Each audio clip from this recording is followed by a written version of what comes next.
All right, everybody, it is 6 p.m. and let's get ready to kick this meeting off. So the first thing we'll do is a call to order.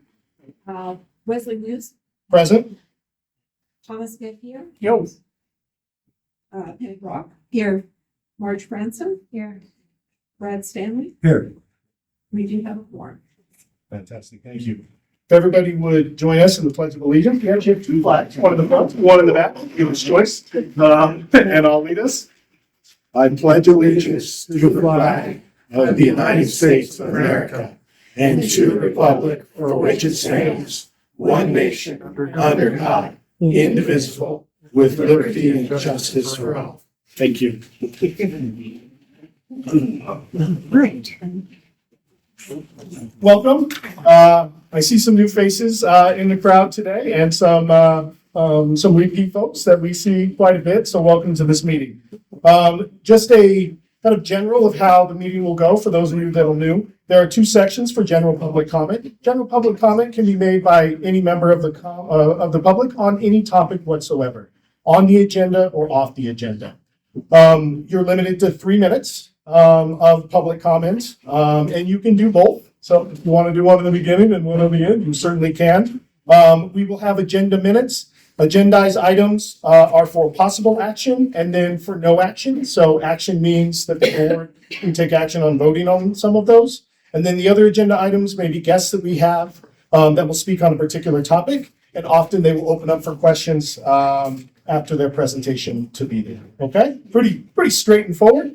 I do have some folks here that wrote down that they wish to speak. Thank you for putting these in advance. You don't have to fill one of these out to speak here, but we do ask that if you do stand, you step right over here next to Penny, and then you say your name for the record so that we can make sure that we capture it, so that we can make sure that you're in the minutes, so that all those that are interested can capture all the thoughts that we have there. Okay, perfect.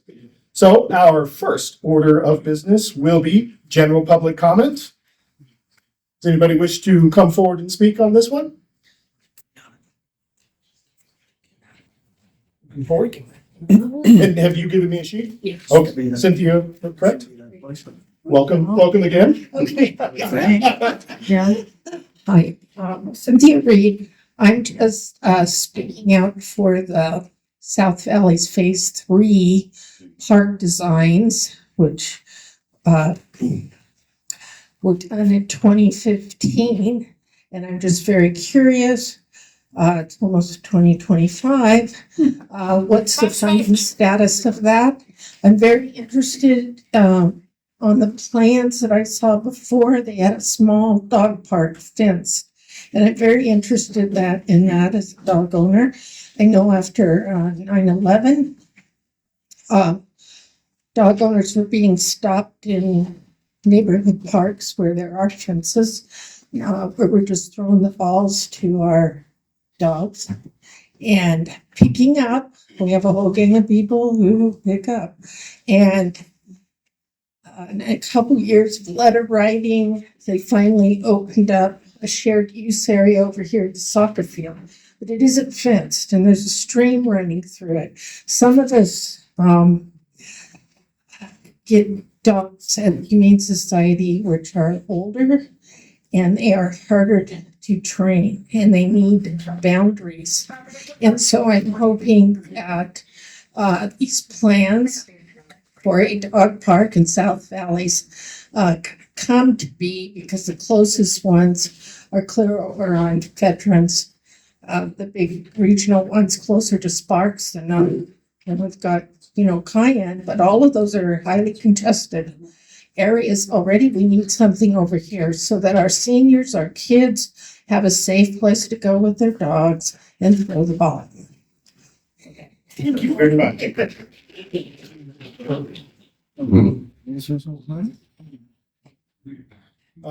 Next, I believe we have John Zerwell.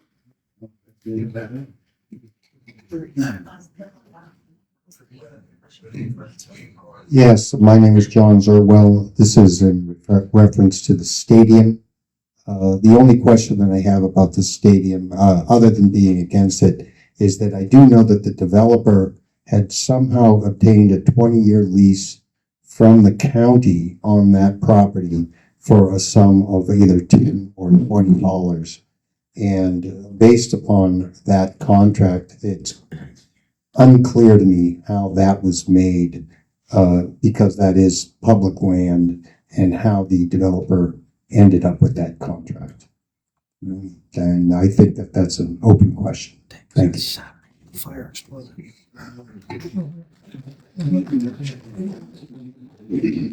Another comment here from Grace Sirwell. There we go.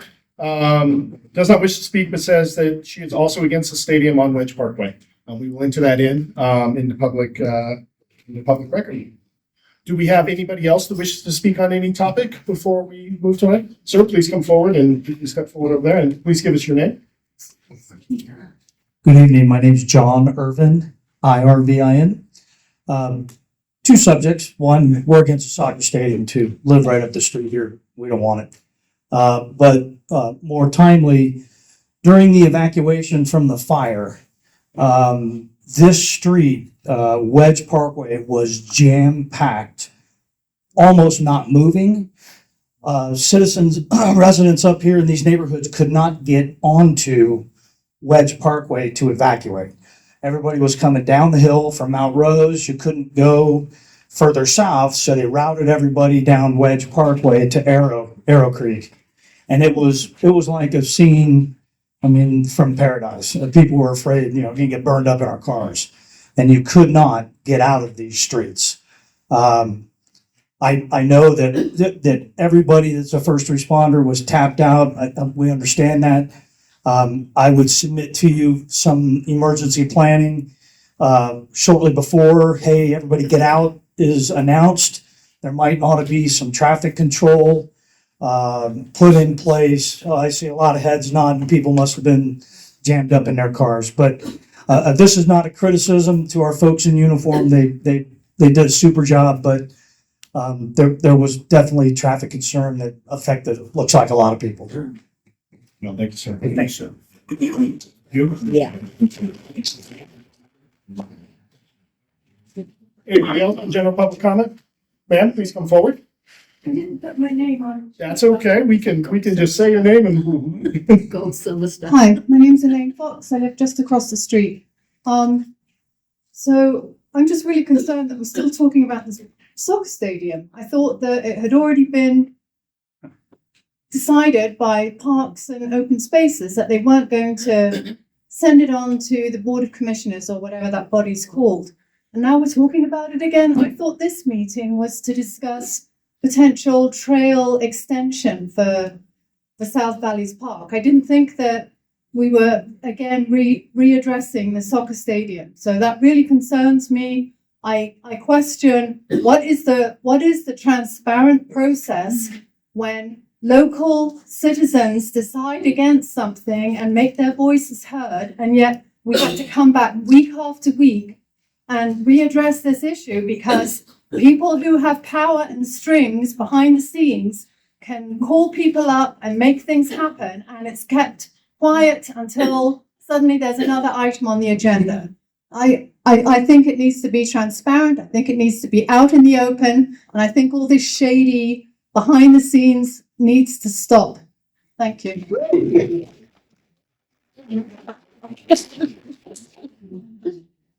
Ma'am, come forward.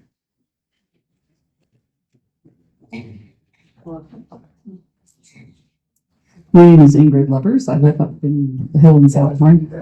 I know that most of my neighbors, any that I've spoken with about the stadium, that's the subject, are opposed, vehemently opposed. Partly due to the traffic, the noise is inappropriate area. I do wonder, I did read an article back in July that said something about the sequence of events of how this would progress. And it sounded like public comment and input was one of the last things that takes place after a commission might approve it. Excuse me, I was choking back there.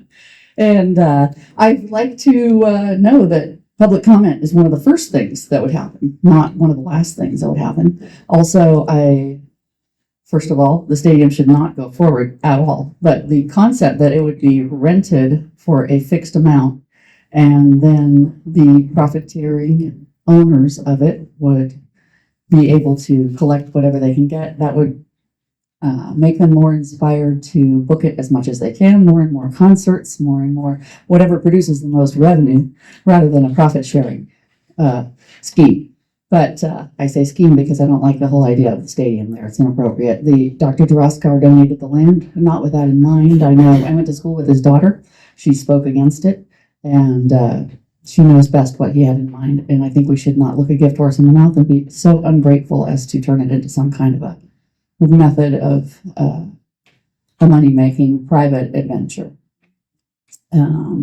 So I would like to know the status of this, if somebody could give us a report. And maybe I was 5 minutes late, so I'm sorry if I missed that.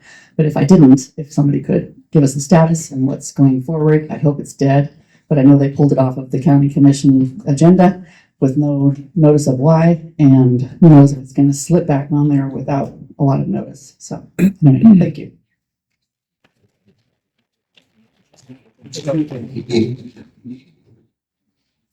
Further comment? Thank you. There'll be another opportunity at the end of the meeting should folks feel so inclined. Agenda item number 4 is the approval of the minutes from our previous meeting, which was August 7th, 2024. So moved. I have a motion to approve. Do I have a second? Second. Second. Motion carries. Minutes are approved. Thank you. In the vein of that approval, I will speak on a particular topic that was covered in that agenda to help in the way that we can in open meeting law address some of concerns that have been shared tonight. As of the last meeting and as of the best of our knowledge to this point in the time of this meeting, that project is not moving forward. We read a statement at the beginning of the meeting that it was not passed on through in the development project to move forward for any further consideration at the time. Okay? So the Parks Commission voted no, and that's the first step in the process to move that process forward into there. To the point of public comment before a project, any citizen can file a project request that follows procedure to move through approval processes. In the case of this project, it was stopped at the first step of that process. That does not mean that it can't be refiled or considered, but I think that the public comment that was captured in this agenda, which was well over 117 public comment that was made either in person or made on the sheet of paper, clearly demonstrates to our county commissioner who is here this evening and to anybody that would look at the agendized minutes that this project from the public comment that we selected is unpopular and unwanted in this area. So in the vein of following the review of this agenda item, okay, or this previous agenda, which you can read online, all the public comment and the findings of the statement that we read at the beginning, I would suggest to do so, to do it. I know that doesn't help all of the frustration with the process that will be there, but hopefully it'll give some solace to the folks that are here this evening. Okay? Mr. Chairman, Yes. may I add to that? Certainly. I've been to the Parks Commission meetings. At the July meeting, Wendy Damani left and said she's going to appeal this to the county commission. Rumors are it's going to be on the county commission meeting after the election. So that's why we need to stay vigilant. So just FYI, we'll do our best to keep you in the loop of what's going on. Thank you. Agenda item number 5, we have a public safety update. So we have Truckee, Meadows Fire and Washoe County Sheriffs here with us today. Who would like to go first? You go Sheriffs first? All right. Well, Washoe County Sheriffs, come up first. You will be our first speaker this evening. Yeah, you were. If there was a bus, you were slid right underneath it. So. I'm not sure they're going to want to go after us after the information I know. Sir, would you please state your name too? For the record, Lieutenant Armando Avina, AVINA, Washoe County Sheriff's Office Lieutenant for the night shift. Also a guest with me, I have Sergeant Jeff McCaskill. Promised him he didn't have to talk, but we actually both, as something for you to know, we both were spokespersons, PIOs for our sheriff's office. So we understand how important information is to go out because we both have played that role with the sheriff's office in providing information. I do understand as I came in, apologize for being late. I do understand there was a question earlier regarding fire and some of the traffic that was maybe an issue. Understand that although the sheriff's office is a patrol division, we do have evening and daytime people who are working. At the nighttime when we come on, basically after 8:30, 9 o'clock, rarely anybody on the roadways, especially during that time. So there weren't the issues that we saw, maybe very minimal. I don't have a representative here from our day shift who was here to talk about more of the traffic that was going on during those times. But as I can speak on behalf of the entire patrol division, this area is heavily populated. We also came across a lot of people who were just coming to look, who were just coming from other areas to see. So we were dealt with not just providing you information on where to go, where you can't. We were also handling people who were just coming to the area to see what was going on.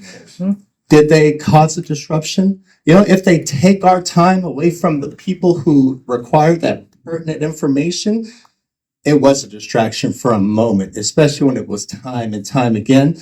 But those were things we learned from. Those are things that now we can say, okay, now we know, maybe we have to put out more information from the sheriff's office regarding traffic information and what's blocked and which way you can't go.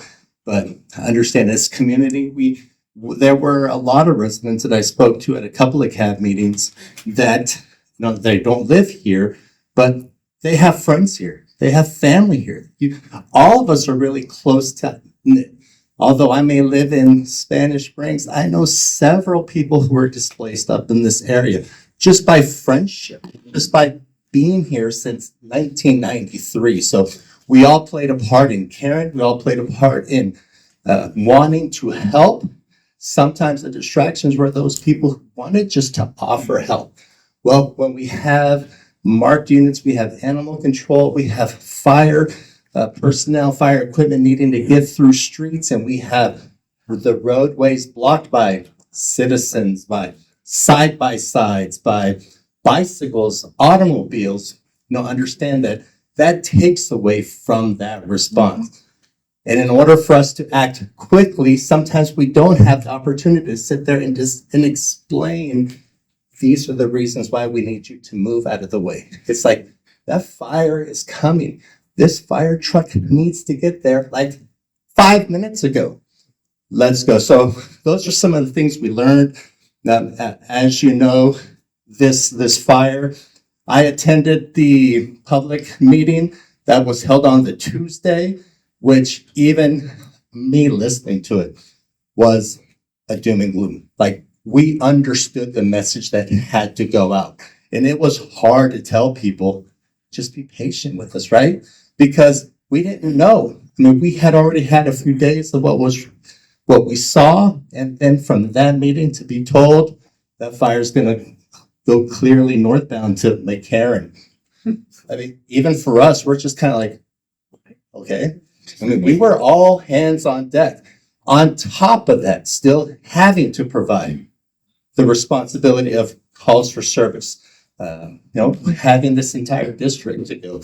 Another thing that came across, was brought to our attention, are all the little side roads that can get you from point A, which was Washoe Valley, to, the Montreux area, to the St. James area. And some of those were providing, I don't want to say distraction, but some of those people who were trying to access those were people that weren't even from this area. So, a lot of lessons learned. I'm thankful that I was a part of the command post that was established at Galena High School. I also was here when it was established right over here at the park by the soccer field or the multi-purpose area, and truly was not just one agency. It was several coming together and several knocking on this door and knocking on this trailer and walking to this tent and walking to that tent to provide information to one another. So lots of things we learned from. Thank goodness you can look out over that side of the hill and see a beautiful sky now. A couple of weeks ago it was a completely different story, and we do sympathize that. That's one thing, we have empathy for what was going on, but we also know that there was a time that we needed to move quickly. We needed to get ahead of this as fast as we could. And it was only with the partnerships that we developed with first responders, state people, other communities, counties that came in, is the only way we were able to make this happen. So thank you for providing us your patience, which we know was a hard thing to ask for, but we got through it because of the patience that was given and the understanding that we needed to move people from point A to point B. When I first went to the command post the Sunday after the fire initiated, they were talking 2 to 3 weeks we're going to be dealing with this. Imagine that. That still would have been this week. We're not. So thank you for everyone who participated. You know, we are having a different story now. Now let's get into the area where we're learning from the heartaches, the pros and cons, what worked. Because we can all keep our fingers crossed, but who here can tell me when the next one is going to happen? We can't. But what we did learn is when we work as one, when we work unified, anything is possible. And your patience was greatly appreciated. So thank you for that. Yes. I want to thank you guys. I know on this fire, going north on the exit at 580 was open. So you could get out to Montrose Highway and swirl up and get to the North Reno relatives, friends. And I really appreciate that because I know on the patrol fire that did not happen. And the backup was back, of course, on Wed, Airplane, et cetera. And the only way out was to go to Tahoe. So I really appreciate, and maybe we can figure out a system to let people know what's open so they're not jamming up on Arrow Creek and, Right. Gillespie.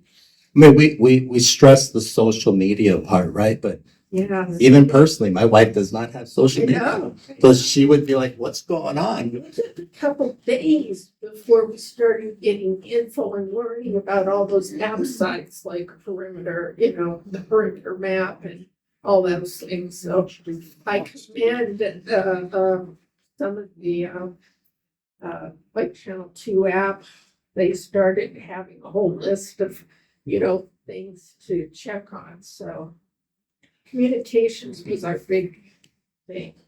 Additionally, because he was a radio they had, with the solar thing, didn't have any information. Right. So, yeah. Thank you.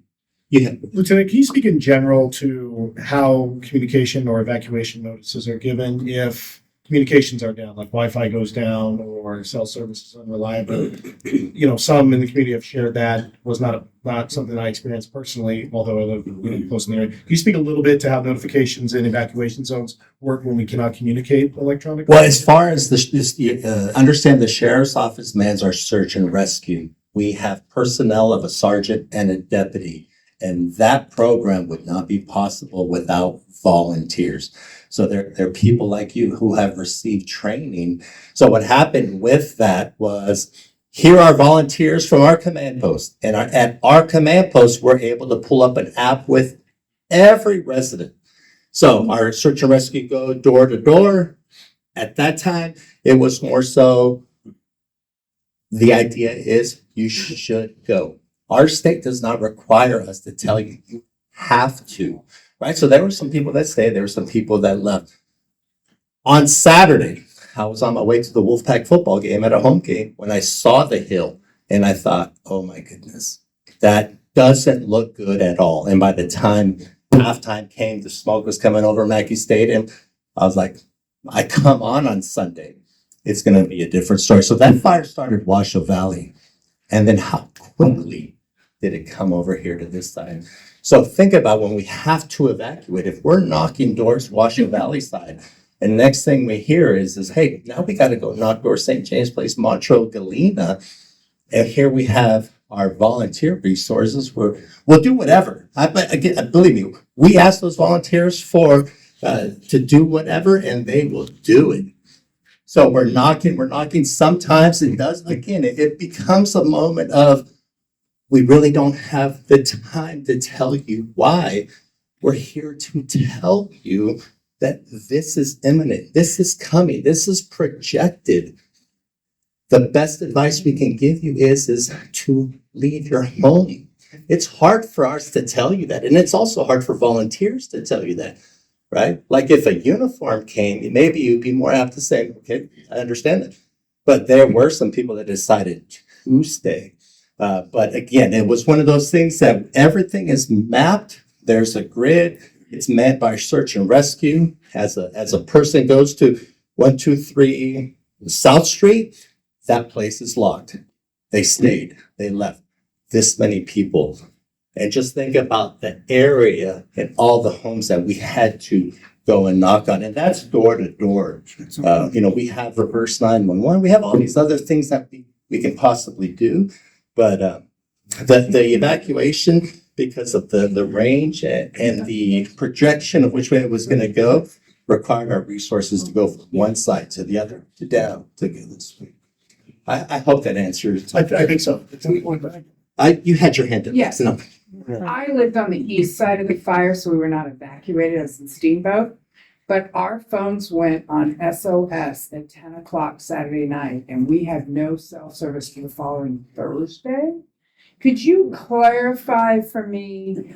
Because my biggest fear is I was watching the fire in the hills. Will it still do the alerts to us? Because we really didn't know what to do at that point. Please save your question. It sounds like we have somebody who said they will speak upon I can that. speak to a little bit of power outages and stuff like that. I mean, I respect that SOS. they turned it off. The SOS is supposed to work. Okay. People didn't know, and it was kind of a panic in Steamboat Valley, and we kept trying to figure out how to do it. I'll speak Thank to the you. power outages here. Thank you, Yep. sorry. Thank you. They're very next on. Thank you for that I'm question. sorry. Yes, you had your hand. During some of the event, I tried to get information from the radio, and of course, local radio channels had some information, so I decided to turn to the weather band, where all it had was weather. And I would have imagined that the fire event would have been on that channel. And I'm wondering if in fact that's an emergency weather band, that why the fire information would have been on that weather band. As far, I don't know if I have that answer. We don't work for the station. I know as PIOs, we work closely with the media and all those news stations locally. But as far as what was televised, what was I'm not talking about what's televised, I'm talking about the weather band radio. So there's AM, FM, and then the weather band channel. And when you tune to it, it gives you the weather in the area, and there was no fire update, which I thought was I just thought was all. Maybe we can have somebody in the Broadcasters Association come in and provide information on radio and communication. I left a note here that we could reach out to the emergency planning folks that are here in Washington County, get an update on, because they do have specific plans for specific areas, kind of getting ahead to general comment. We would do at the end, but that would be something that I think is worthwhile for this group to hear. And we can ask them to come and speak specifically on some of that emergency planning and what it means for communication. Okay? Yes. So I lived up in Galena Forest for years. Always knew this was going to happen. Our fire marshal would say it's not if it will happen, it was when. So this was our when. So my concern has always been an evacuation plan for when people hit Mount Rose Highway, now Arrow Creek, Solesi, Wedge Parkway. Does the county need to fund a study to come up with an evacuation plan for the traffic? It sounds like fire has information, so thank you for your question. It looks like we'll have that spoken. Thank you for that. Anyone else? Thank you very much for your time, your patience. We really, we got received so many thank yous posters. I mean, just enough. I mean, we still have water that has been dropped off by people like yourself who said, here, we want this. So thank you for all that. It will not go to waste, and appreciate your time. Thank you very much.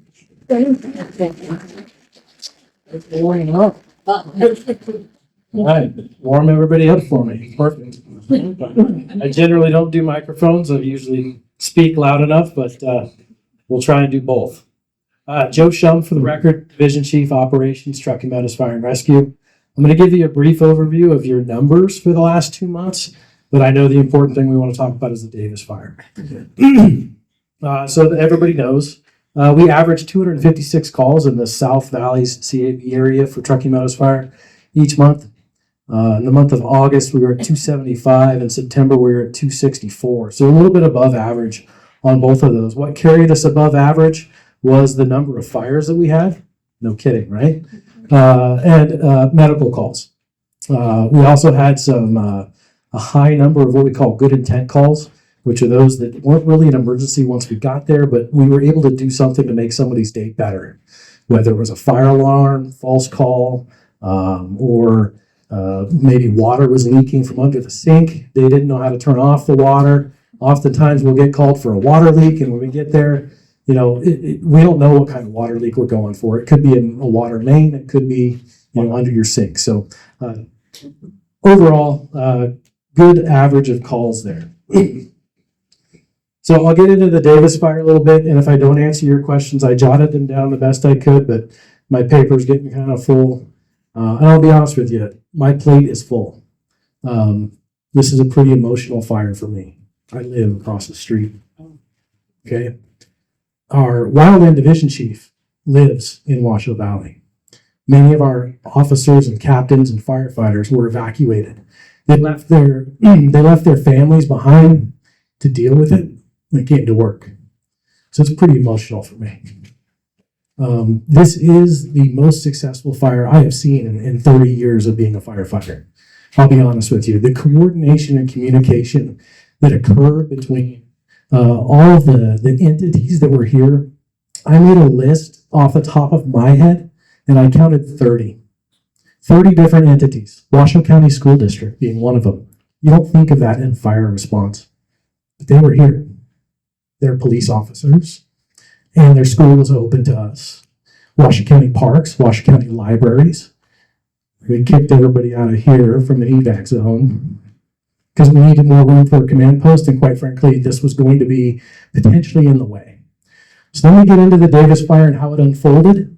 I'll kind of give you a chronology of it from my perspective. I was at home on the couch enjoying some Saturday football when my phone rang. Said, "Hey, Chief, we got a big one. Look out your window." So I jumped in my car, drove down here to Davis Lake Park, which whoever left these maps up here, thank you. It helped my presentation. Drove down here, and as I rounded the corner on Meadows Highway, I knew it was a big one. About 30 minutes in, the fire had jumped all lanes of I-580 and 395 and was burning on the east side of Old 395 in Washoe Valley. So the winds were sustained between 30 and 40 miles an hour with high fuel releases. Some of the highest we've ever seen, as we found out after the fact. 3 days later, I was on a call with the National Weather Service, and they said the energy release off our fuels was off the chart. They had never seen it this high. And that's what was going on the very first day of this fire. So our focus became evacuations, fire suppression.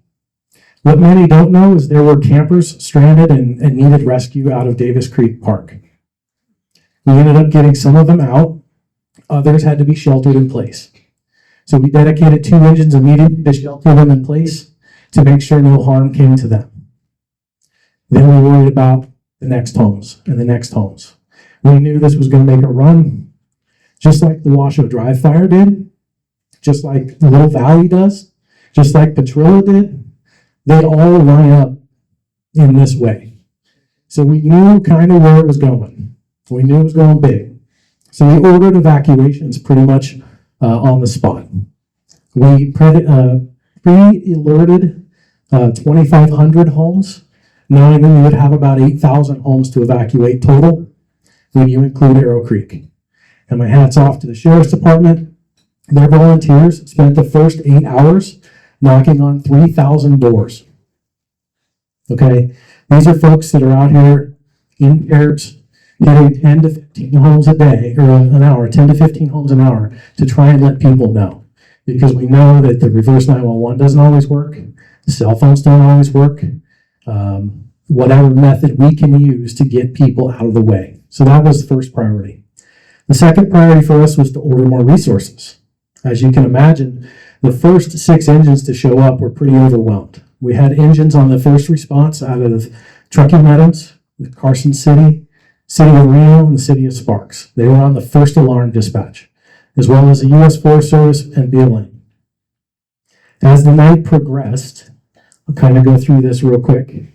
The fire split, as you see here. It made its way up into St. James Village, where we have reports of homes burning. We also have reports of people trapped in various spots in Washoe Valley. So we had to divert resources to double check if we had people actually trapped or not. Some of those folks that were reporting that they were trapped were way up here in Steamboat, different spots, but that's okay. I would rather make sure they're safe. So we were preemptively evacuating all of Galena Forest, Montreux, Callahan, and Rolling Hills. That's when the fire was headed this direction. It was blowing so hard we couldn't see where the fire was without people on the ground out in front scouting. My boss was in his car just trying to find out where the fire was. And he was driving around Galena Forest and St. James Village, up and down every street until he found flames to say, hey guys, this is where it is now. Because the wind was so severe, we couldn't see through the smoke to figure out where the flames were. We couldn't get aircraft because it was too windy. So that includes fixed wing and rotor wing. Every report we got, the fire was a half to 3/4 of a mile further than what we had predicted. So we started to predict bigger. I worked with Nevada Energy. I forgot to tell you, I was off one of the first incident commanders. So after I got there, I took command from the battalion chief and he got to work doing what he has to do. And I started establishing a unified command with the United States Forest Service, us, Sheriff's Department, all the other entities there. So as the incident commander, we notified NV Energy. They have a major transmission line that runs straight through the middle of this fire. That transmission line is the only power to East Lake, to Old Washoe City. It is the only power there. Unfortunately, some of those poles were burned. They had to shut all the power down. Unbeknownst to us, we weren't prepared for that. So as we were standing over in Washoe City on our cell phones and our cell phones went dead, we discovered we need to move too. So that just re-emphasized, okay, now we're needing to evacuate all of Washoe Valley, Pleasant Valley, moving up towards the junction of Mount Rose Highway in Virginia. So we spent that very first night ordering resources, combating the fire. I want to give you an example of the kind of firepower that came. Truckee Meadows staffs 10 stations a day.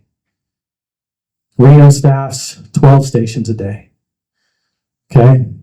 In the first 18 hours, so from 2:30 in the afternoon until 8 o'clock the next morning, we have 47 fire engines here, 6 bulldozers, and 5 hand crews. That's amazing. It's 350 firefighters in less than 24 hours. It's awesome. They came from as far away as El Dorado. Cal Fire El Dorado unit sent 4 bulldozers, 4 hand crews, and 12 engines to us. We were very thankful. So when the sun was coming up, well, let me back up. At about 2 in the morning, we were watching the fire come over Galena Hill. And we had a plan. And that's, you folks were already evacuated from Saddlehorn and Rolling Hills and basically everything south of Thomas Creek. That area took 8 hours for volunteers to evacuate. I hear you. Traffic was a nightmare. Some ports, I don't know where it was. I wish I knew. I saw a picture. Wild horses impeded evacuation. That's amazing, right? Like, I don't know how you plan for that. Now we will. Absolutely. So our plan was to hook it like we did Washoe Drive and continue to plan out evacuations and come up with the plan for the next day, knowing that we didn't get our eyes and boots on the entire ring of this thing. It just was impossible to do. They used the bulldozer overnight to steer it around St. James Village, to steer it around Callahan, to put it back up in the hills. They used some firing operations under Galena Creek Bridge to put it back up on the hill. And luckily, out of CAL FIRE, we got a night flying Chinook. We don't get night flying helicopters to drop water unless it's raining. It's very rare. They're also not allowed to drop on Forest Service land, so kind of a good thing this was private land. Okay? So, that's politics for another time with the U.S. Forest Service. So that Chinook was able to hang this fire up the first night right here and stop its forward advance. Now, to give you an idea how far that is, it's roughly 6.5 miles from the start to the top. 6.5 miles sound familiar? A couple days later, there's a prediction, right? That this was going to go 7. That's because the winds were double what we had seen in fuels that were heavier than what we had seen. Okay? So on day 2, as the sun came up, we realized we had 350 plus firefighters here. We realized that we had power outages to 14,000 customers. Cell phones weren't working, right? The SOS signal is supposed to work and get through only for you to make calls, but not receive. That's unfortunate, right? Cell towers went down when they lost power. Our repeater site went down because it ran out of diesel fuel to power the batteries. We had to run up there in a truck and put diesel in it and start it back up again. Our repeater site happens to be on top of Slide Mountain here. Okay? So, all interesting things. By the time the fire was over, there were 86 fire engines here, 8 water tenders, 13 hand crews, and 6 ambulances for a total of 710 people. That's a small city, right? So what we're able to do with the firepower we have is stand up a fire department, right? Truckee Meadows has 200 employees. We put more than that on the fire overnight. We had to bring in all the support to do it. Finance, logistics, planning, all the fun stuff. We had partners from DOT, like I said, the school district, the emergency manager, the governor's office, the National Guard, super helpful. These guys in the back, they worked their tails off. The firefighters were not the only ones to go 48 hours without sleep. Many of us went 48 or more hours without sleeping. Your sheriff's department did it too. We used Perimeter to notify people of evacuations. Okay, Perimeter is an awesome thing. There were 300,000 unique hits to the Perimeter site. Over 2 million visits to Perimeter site. Just in the first 4 days of this fire. The emergency manager runs Perimeter. She's got a lot more detailed information. We maybe have her come down and explain what happened. There were concerns I heard about the evacuation route.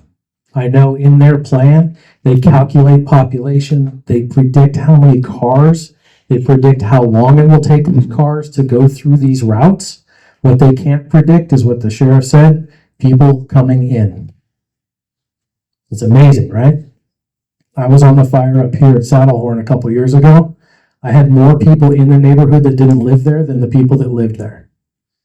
It was maddening, right? So the prediction is based on the occupancy of the homes. So they do have those routes. I'm going to pass on the information, the idea of maybe if we can pre-post some of our law enforcement officers before we punch that evacuation. My big thing when I do evacuations is I want it early. I want to give you time to prepare. I want to give you time to pack and get going. Okay?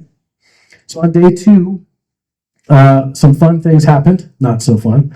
Down here along what was called Division Alpha, which is from the park going up into the forest. That's an area where engines can't go. Bulldozers really can't go that well either. So we relied really heavily on the first hand crews to get there. Those are guys digging in the dirt, a trail anywhere from 2 feet to 4 feet wide along the fire's edge. They do the best they can with what they have. They have no water. Okay, they just dig in the dirt, they clear trees and brush as they go with chainsaws and hand tools. Unfortunately, that next morning, there was a spot they hadn't gotten to yet, and so it crept out of them. So even though you see here, this is a hand line, they went as fast as they could that first night, but it snuck out on us on the back. And that's just, it's natural. The fire will go underground. It'll use root systems. It'll go in the duff. It doesn't matter that you can see bare dirt on top. It can pop out. It can pop out as much as 100 feet away in a root system. Okay, so that popped out and it burned what we'll call the second perimeter here. That's when we had our second big oh God moment. Fortunately, we had an aircraft that day. In total, the aircraft that came to this fire dropped over 500,000 gallons of water and retardant from fixed wing aircraft. The majority of that was the scoopers. The plant, there's a retardant plant instead. This year, they've already made over 1 million gallons of that red retardant. Over 250,000 gallons was here. Rotor wing aircraft accounted for 800,000 more gallons of water on this fire. Massive amounts. Very helpful. The wind cooperated day 2. Day 3, got the crews to get in there, did some really good work on the ground. To ground truth it, to dig in the stumps, to open things up, to let certain things burn, but to try and put others out. All of this country up in here is mostly handline country. It did end up having 17 miles of hose plumbed in on this perimeter. Hose comes in 100-foot lengths, and we did 17 miles. Okay. As the fire progressed, it went further up into slide. We tried some burnout opportunities on some old logging roads. We tried to hold it where we removed the fuel from in front of the fire and get it out of the way. That was doing really well until 2 a.m., I think the third night. 2 a.m., we had a rapid wind shift, something that is not normal for our area, and uphill winds came out of the canyon and spotted 5 times across the highway. So that set us back a little bit further.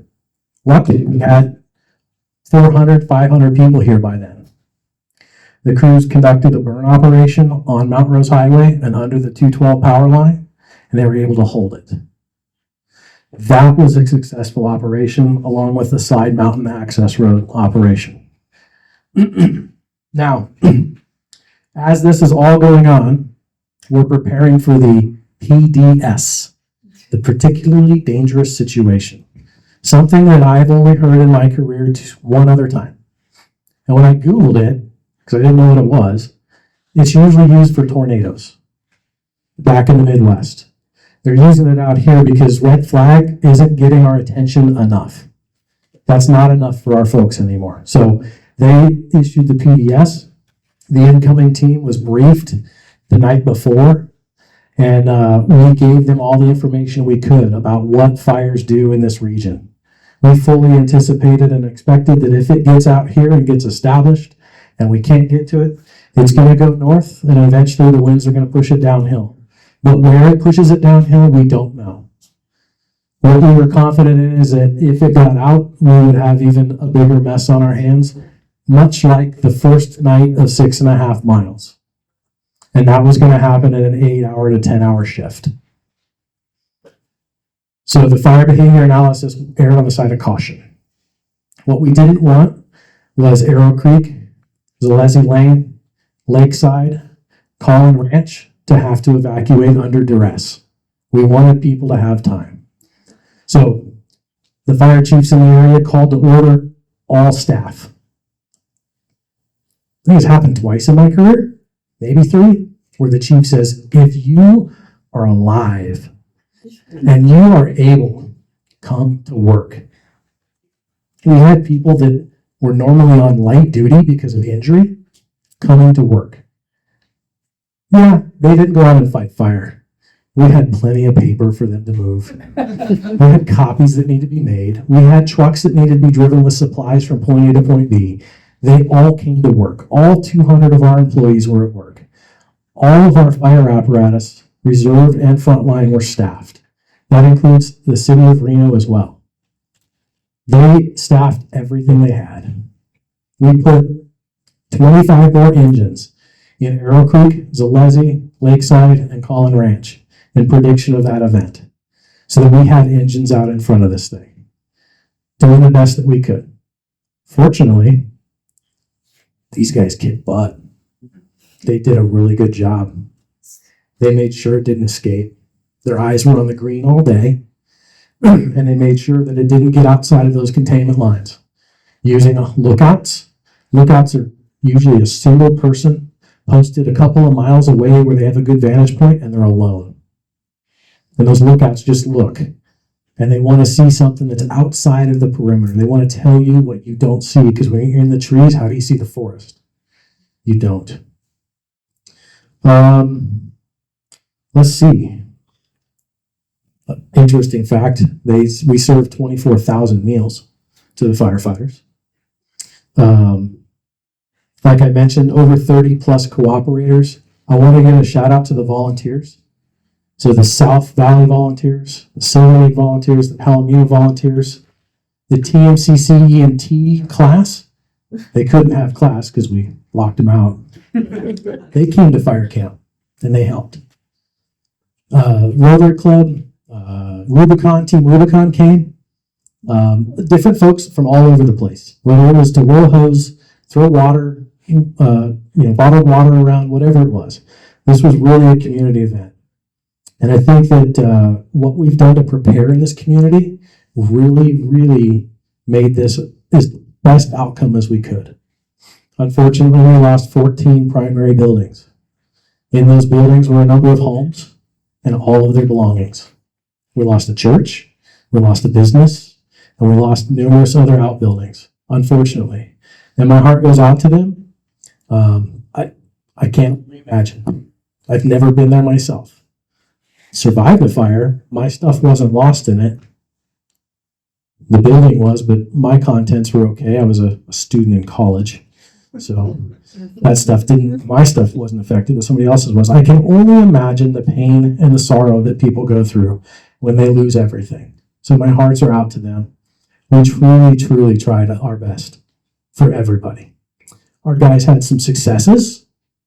We had a home reported on day 2 with smoke coming out of the eaves by the air attack plane that was flying over to give us an update. And our crews were able to go in and make good headway and save that house. So there are successes amidst some tragedy. Other than that, like the sheriff said, we planned to be here for about 3 weeks. That was cut short by a rain event. Standard of the Sierra front, right? Rain comes about 3 days too late. Fortunately, it was not enough to create the mass flooding, but we're going to be prepared for that this winter, because that's a reality. The soil gets hydrophobic. We don't know when and where it's going to hit and how it's going to come off the hill. So, in a nutshell, I just spent 20 minutes taking you through an entire week. What questions does the board have, or anyone else? This is a little bit out, but does the community have a Firewise organization among the civilians here? There are several Firewise communities in our midst. Brett Taylor, our Woolly coordinator, he's brand new this year. He's been doing a bang-up job and really getting more and more out there. Matter of fact, the fire chief just announced yesterday there is a $3 million grant that is joint between BLM and Truckee Meadows to help Eastlake in the coming years reduce fuels and create fuel breaks around the community. Right. That's going to be huge. Yeah. I'm part of Galena Country Estates, and we got involved with Firewise USA through Truckee Meadows Fire 4 years ago.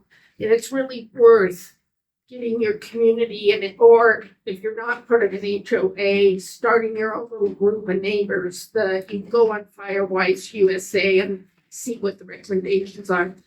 But this community has a wealth of information if people take the time to read it, like our own cooperative extension of Living with Fire gave a workshop on the Friday after this fire started on the communications, how to get information during a fire.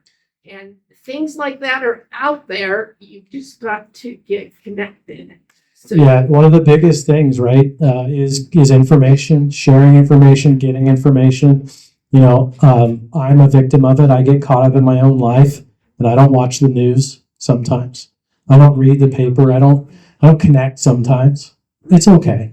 And so it's just hard. If you're like me and you get busy and you don't see those things, I would be one of those that didn't know anything if it wasn't for my job. Folks, for questions too, we like to have you state your name too, so that we can make sure we capture it in the public record. I know Cynthia, so we'll get that on there, but for the future comments. So go ahead, sir. Yeah, would you? Record today. The news media had indicated the initiation site of a possible crime scene. There was an investigation ongoing. I've seen no more information on that. Why any update? Is it still being investigated? I can tell you that it's an open investigation at this point. It did obviously originate and start in Davis Creek Park. Multiple law enforcement agencies are partnering, and they are asking for tips and help. Yes, sir.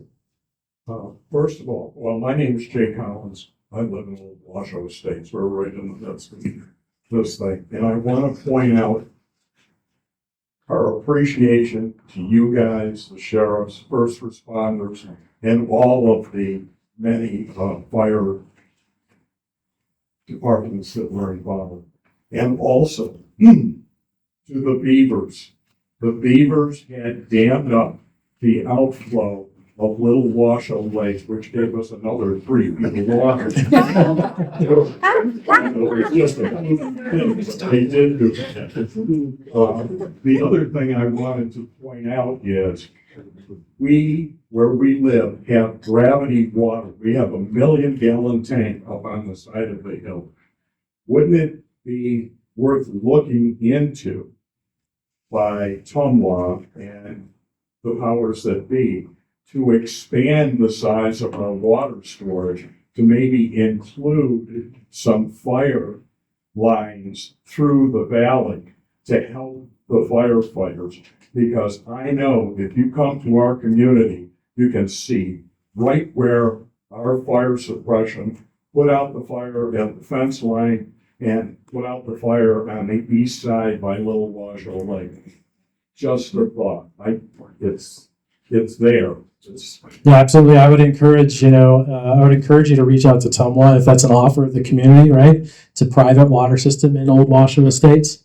So you'll want to make sure that everybody in the neighborhood's on board with that. But the fire department would greatly appreciate fire hydrants anywhere that they can be put. There are a few down around the Chocolate Nugget and in that area.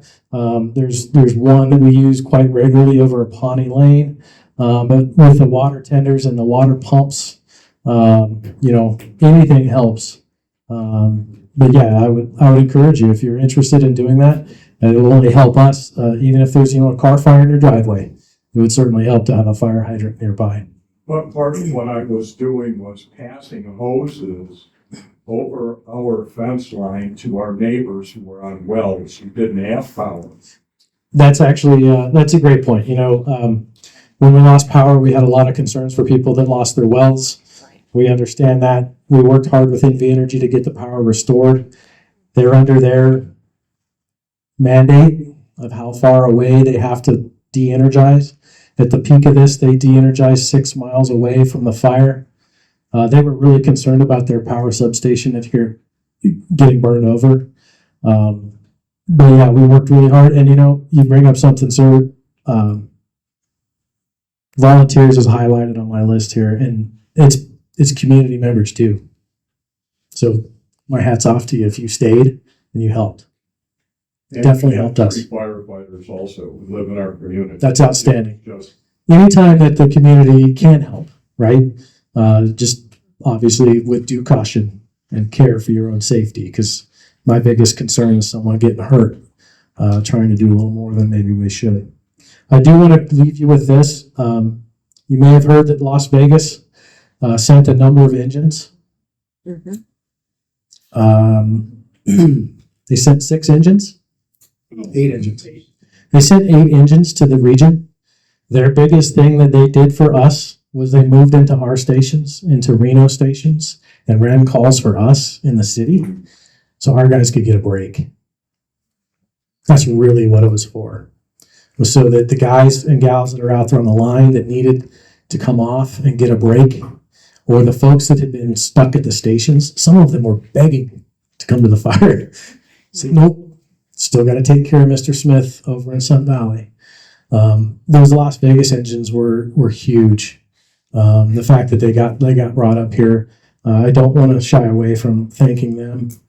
And then, if anyone is interested, our board chair announced yesterday there's a community event, thanking event, October 15th at the Aces Ballpark from 6 to 7. I don't have any details other than it's from 6 to 7 on the 15th. They are still forthcoming. The purpose of the event is to say thank you to the community. They do want to say thank you to the first responders, but we want to say thanks to the community. There's a lot of nonprofit entities that bled their heart and soul to make us operate for those first 4 days. We were at National PL5, which means no resources available in the country. We were the top priority in the country, but our closest fire engine at one point was Colorado. Okay? We couldn't get a kitchen for 4 days, so it was hard to feed folks. So thanks to the El Dorado, the Tamarack, and all the restaurants that helped feed us, they couldn't get a copy trailer just to make a simple photocopy. So we ended up getting some local vendors. They came together. So the community event is really, it's driven to thank everybody because this was a community effort. And we are very thankful. And we want to make sure that if there's an opportunity to refill the coffers of those volunteer groups that spent a lot of their normal operating budget for this one event, that we have that opportunity to give back. And there's too many of them to name, but stay tuned. I'll have more for you. Excuse me. Yes, So ma'am. back to my question, how do we get an evacuation plan for like I mentioned before, Mount Rose Highway, Arrow Creek? Yeah, so the emergency manager has those plans. The emergency manager has gone through and developed by way of FEMA and all of those resources about how many people there are, what roadways are available, where they should go, how they should go. There are plans for different zones in the area. The hardest part is getting all of that to happen to where it happens just like you planned it on paper. But they are there. The county emergencies manager's website does have the emergency evacuation plans. They've got a number of different things on their website. They're actually in the middle of re-energizing all of their emergency plans, from earthquakes to floods to fires to all these fun things. So more to come. We learned something important right in the middle It of that. was a topic a couple of years ago that it was discussed, and we had the emergency management plan had come, so we can add it, and have her come and discuss it again Absolutely. for this group. So we'll take that as an aside. All right. Sorry, I droned on for a long time, Chief, but it's important to me. one more question for you. Yes, sir. Thank you, Chief. A couple of questions. Informally, what do your guys use as an app to tell you where the hotspots are from infrared, or from the fire app that I heard about from the folks down in Ontario that firefighters' wives use? Or Yeah. husbands use? So there's a number of different ways we can tell and look for hotspots on a fire. We can request what's known as an IR flight, where they will come over every evening. They will fly the fire. They'll map the perimeter. They'll give us the heat. That's our best indicator because it's closest to ground level. Another option, when it's available, is a infrared drone. But if the drone is up, there's no other helicopters or aircraft up. So those are used very sparingly and usually reserved for the wilderness. The app that you're speaking of is a satellite imagery from NASA. It's one of two ways that it maps it. I won't get into the details of it, but one of them is updated every 4 hours, and one of them's updated twice a day, so every 12 hours. The accuracy really is not there. We can kind of use it as oh, yeah, it's kind of warm over there. But we can't zoom in and see that it's on what side of the street. We have to have boots on the ground, and literally they're out there with gloves off, feeling around in the dirt, in the muck, trying to find those hot spots and make sure that they're extinguished. That's how we do mop up. We get in there with water where we can, but it's literally gloves off, get dirty, feel for the heat. And for any kind of get arounds on the cell phone being hit, with your guys, anybody try Starlink or anything like that? So fortunately on the fire team comes with Starlink. It's an invention of recent that really helps the team. For our department, we actually had one employee come back to work with his own private Starlink. And he set that up for us to use. Fortunately, when we moved to Galena High School, we had cell service. So the need wasn't as large as if we would have stayed in Washoe Valley. But we made the decision to come closer to town because there's more cell towers in town than there are out. But those are options. And then the other thing that the fires will sometimes do is they'll order what's called a cell on wheels. The sheriff's very familiar with it too. The cow, as it's called. Verizon, T-Mobile, AT&T, they all have them. And they basically bring a cell tower that's ran by a generator and it connects to their network. And out of those, anything that was recommended for civilians, for folks that are having trouble with communication? I don't, unfortunately. When cell service stops working, our hands are tied too.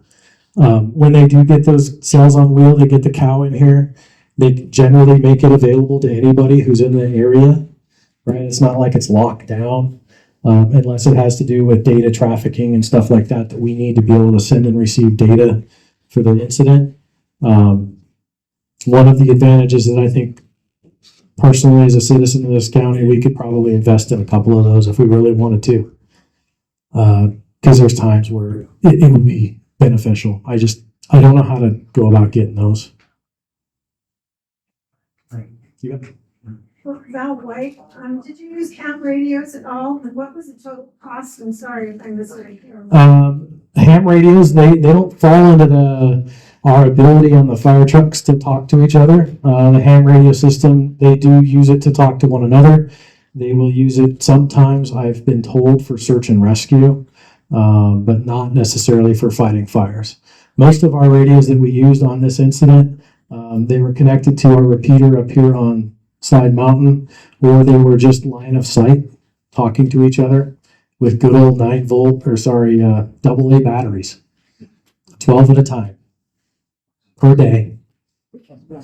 Yeah, they last 6 to 8 hours on a good day. But yeah, AA batteries, wouldn't you know?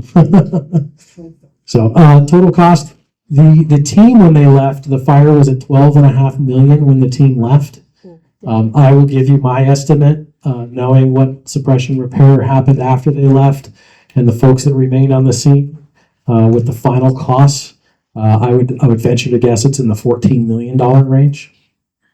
For those of us in Washoe County, Truckee Meadows Fire subscribes to the Wildfire Protection Plan. It's a pool of money that all the different entities in the state pay into every year for this type of event. The last couple years, other places got to use it. We didn't have to. This year we got to use it.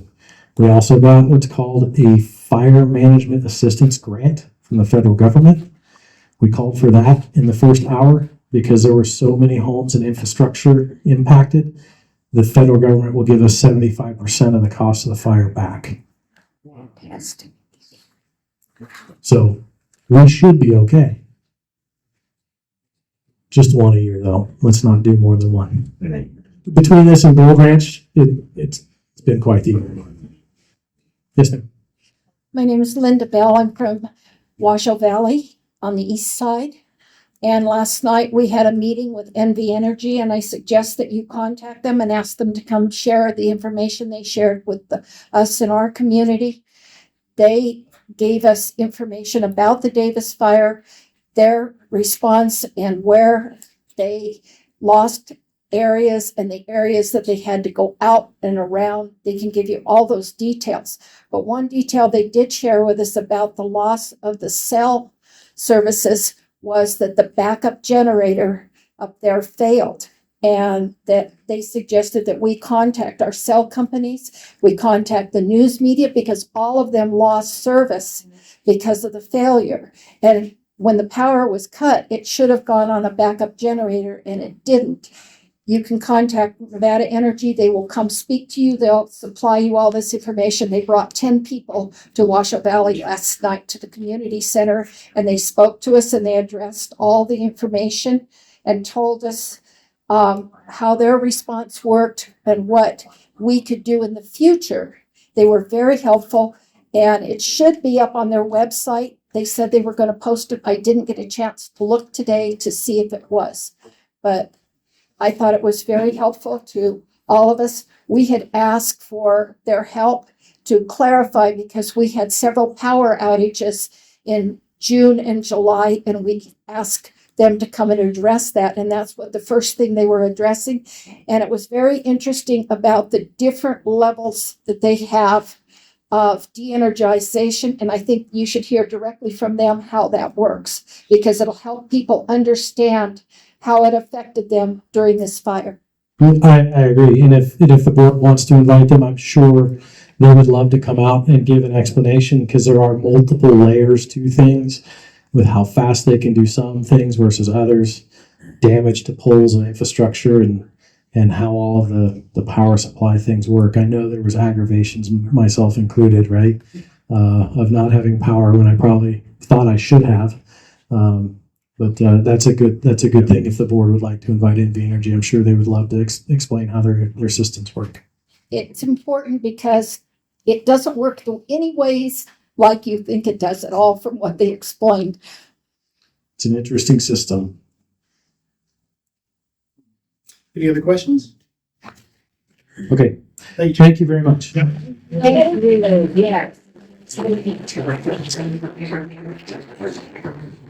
Fantastic. On to agenda item number 5. We have Nevada Great Basin Tribes, and James Phoenix will be presenting. There'll be a presentation on the TV behind us. Alrighty, so while they're loading up there, my name is James Phoenix. I'm a member of the Primitive Paiute Tribe out there in Primitive Lake, Nevada. I am retired from Reno PD after 25 years, and I retired from the Guard, Nevada Guard, as Lieutenant Colonel. So I understand about all this EMS and all this fire stuff going on. So kudos to these guys here, man, because they put in the effort, and so did you. So thank you very much for being patient, as they said, and looking forward to finding out what to do in the future, because you know this stuff is going to happen again. Okay, so we want to be prepared. So while that's happening there, just today, we're going to talk a little bit about the Native Americans in the Great Basin, and then we're going to focus on the Pyramid Lake, the Paiute tribes, the Shoshone tribes, and the Washoe tribes. But I'll just give you a kind of a short story about it, because it's all about storytelling. Everybody's got a story. This fire that was told today, that was their story. That is your story that happened today. This is history that just happened. And this is the kind of stuff that I'll relate my storytelling to you about our people from the Great Basin. So we'll go ahead, and if you just we'll go from there. So today we're just going to talk about, again, this is the agenda for today, and while they're messing with that, we'll continue to keep talking about this. Again, the tribes in the area. We'll talk about Nevada urban Indians, if some of you have even ever heard of who they are or what they do. And then we'll talk about just a little bit on tribal sovereignty, what that means, just a kind of an overcast there, what it means to you or to tribes. And then just the right to vote, when that all happened for us, and then any Q&A at the very end. Okay? Alrighty, so we'll go ahead and hit the next slide. Alrighty, so as I was telling you earlier, storytelling. So stories were told, they weren't written down. They were written down maybe on some petroglyphs, but everybody has a story. And Native Americans back in the day, they used to tell stories. Even today we tell stories.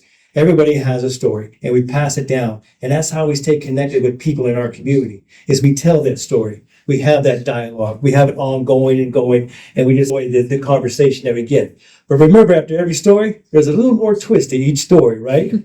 Everybody has a little bit more about what happened. Everybody else has a little bit different approach or a different idea of what occurred. So these stories, though, have all been passed down.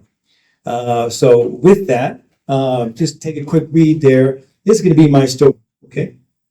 You on the right slide? Yes. Go ahead. Next slide, please.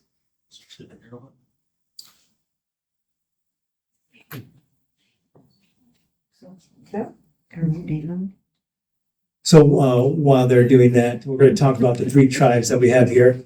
Again, I told you earlier, we're going to talk about the Paiutes out of Pyramid Lake. We'll talk about the Shoshone tribes up in Elko, Great Basin area, up towards Utah-ish. And then we'll talk about the Washoe tribe down there in Dresserville, Carson City, Stewart, that area, and how they all got there and what they're doing today.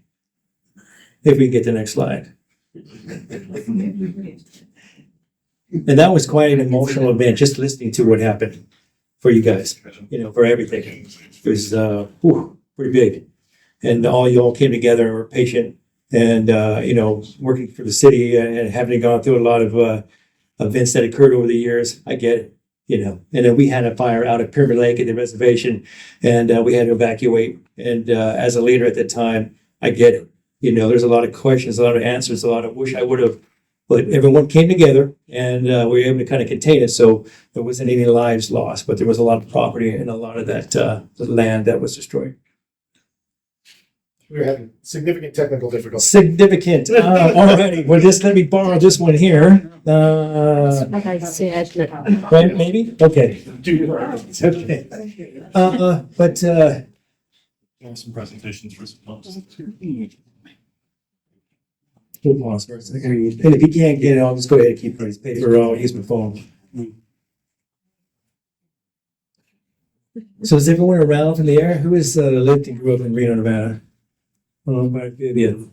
How many are not new to the area? Who's new to the area? There's a few of you. Okay. Define you. Let's say within the last year. No, okay, then I'm an old timer. You've been around for a minute or two, so yes, I've seen Reno grow over the years. The last 30 years, and working for the city, I've seen it grow from my goodness, and it's continuing to expand. And I heard what you had to say about your point of view. I want to thank you for having this group come together and saying something. Because without somebody saying something, they're just going to mow right over the top of you. And you need to make sure that you say these things, and I appreciate that. Yes. Question. Can you define what the Great Basin is? I can't give you a definition per se, but I will show you a slide if we can get it. But basically, those of us that grew up in Nevada, there was a whole bunch of water here a long time ago, and it held as a basin. It held a bunch of water here, and then over centuries, it started to slow down and it started to evaporate, and then it started to be diverted, and we call that the Great Basin in this area here. So that would include Elko all the way. Yes, all the way up that way. Yes. Yep. So. And then the natives grew up. Well, I didn't grow up. The natives, there's remnants that go back to 10,000 years for the Pyramid Lake Paiute tribe. So we have found human remains that date back to about 10,000 years. There's another spot there in Lovelock. They found some other human remains, and they found some artifacts that relate back to the people that were in this area, and they identify that they as the Pyramid Lake people. And there's the Washoe tribe as well. They're the original inhabitants of Lake Tahoe. So they were here originally. And then we have the Shoshone tribe that was up by Elko in that area over there, all that northern Great Basin-ish area. And there was a lot of tribes that, those were the three prominent tribes that were in the area that we were able to identify. But as you know, nomads and people that are coming and going, there's a lot of people from everywhere that travel through here. And we have a bunch of settlers that came through back in the 1850s and 40s. So we had a lot of people just passing through the area here. And so, there's a lot of history that goes on here. And one of them is that I was told, and it was Governor Sandoval at the time, He said, you know, the Native Americans in this area are part of Nevada history. They are Nevada history. Because, you know, they were original inhabitants back then, you know, and then they had to transit. Oh, speaking of the Great Basin, there it is. Okay. If we can get the next slide, we'll try to stay with it, but if not, we want to stay right there, right? Are we okay? We don't want to go back? How far are we? Need to go back. If you can. If we messed it up, we're gonna just be right where we're at.